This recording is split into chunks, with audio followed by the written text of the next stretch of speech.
Hey, how's it going? It's Taylor here, and in this video I'm just going to talk about Runewords. So it's going to be a guide for beginners or players who are returning for D2 Resurrected. So I'm going to talk about how to make a Runeword, which is really basic and easy, but I'm also going to talk about how you can socket items that don't already have sockets in them, so you can make your Runewords, as well as how to EBug an armor. And then I'm just going to also talk about some places where you can go to farm for your runes so you can make your Runewords. So timestamps will be in the description, and without further ado, let's get into the video. So to make a Runeword, it's really easy. All you need to do is get an item with sockets in it, and you can find an item on the ground with sockets in it. And we'll go into other ways you can get sockets in an item, but once you have your item with sockets in it, you just need to make sure you put the runes in the right order in order to make the Runeword. So right now we're going to make a Runeword called a Spirit, and that's just going to be Tal, Thul, or Am in that order. So we're going to go ahead and make it. So Tal, Thul, or Am, and then it makes a Runeword called Spirit, which is a great Runeword for casters to use. So it's really easy, just gotta put the runes in the right order. And I will mention that you cannot use a unique, set, rare, or magic item for a Runeword. It has to be in a gray item or a white item that you added sockets to and made it gray.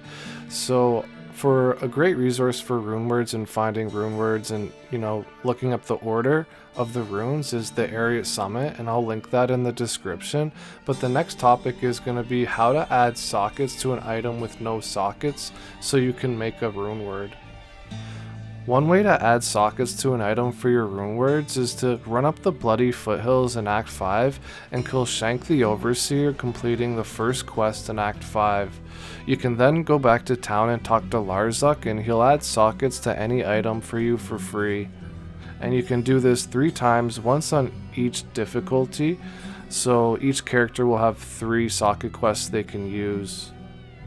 Larzuk will socket any item in the game for free as long as it has no sockets already, but if you socket a white or an ethereal item, he'll give the maximum amount of sockets that item's allowed to have based on that item's eye level. So you may have to do a little research to see what that is based on where the item's found and what type of item it is. That'll determine how many sockets that Larzuk will give it. I'll link a couple charts in the description that'll hopefully help you, but basically any item that you find in Hell, it will get the maximum amount of sockets that the game will allow that item to have if you use the socket quest with Larzuk. Another way to add sockets to an item that doesn't already have sockets for a Runeword is to use a cube recipe. So for example, a Tal plus a Thul plus a perfect Topaz and a normal white body armor or ethereal will add sockets to it, but just know that when you do this recipe, it adds a random amount of sockets, so you're not guaranteed to get the amount of sockets that you need for the Runeword you're looking for. So do it at your own risk. But this brings us into ebugging an armor. Ebugging is just a bug that happens to ethereal armor when you give it sockets using the cube recipe, and it has to be just a normal armor. It can't be superior or a low quality, and it works for helmets and shields as well. So what happens is it just gives it a defense bonus. It gives it extra defense, which is great for making fortitudes or ethereal armors that you can put on your mercenary, since ethereal armors don't break if it's on your mercenary. And just so you know, you can't ebug an armor through Larzuk. It has to be through the cube recipe with just a normal ethereal armor that's not socketed. A few tips for farming runes.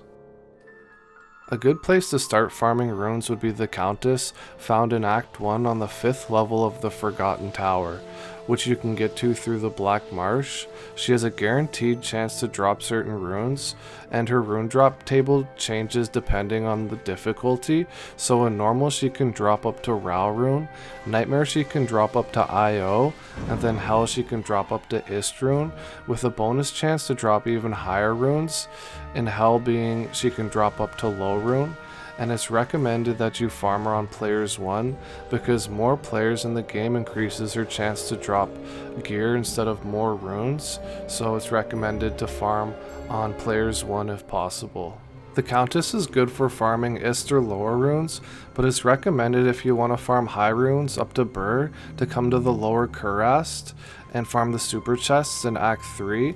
So the super chests are found in huts, which are found around a campfire like this that has these torches around it.